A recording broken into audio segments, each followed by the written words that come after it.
ফিলিস্তিনি ভাই বোনদের উপর যেভাবে অমানবিক অত্যাচারগুলো করতেছে, অমানবিক নির্যাতনগুলো করতেছে, ছোট ছোট বাচ্চারা তারা রুলস পর্যন্ত ব্রেক করছে।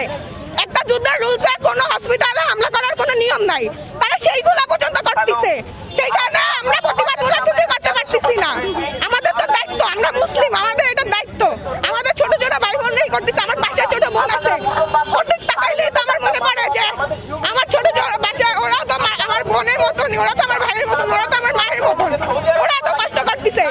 আমরা কত আনন্দে আসছি, পানি খাইতেছি, এটা করতেছি, ওটা করতেছি। ওদের কি অবস্থা? ওদের একটা সেফ শেল্টার পর্যন্ত নাই।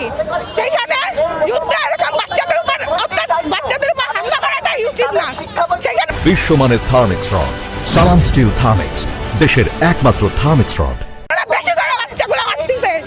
যখন মায়েরা হাত দিয়ে এরকম বাচ্চাগুলো দেখায়, তখন কি করে? এগুলো দেখলে কার লাগতে ইচ্ছা করে। আমরা চাইতেছি ইসরায়েলেরা এসব বন্ধ করুক। ওদের এগুলো করার কোনো রাইট নাই। ওরা ভুল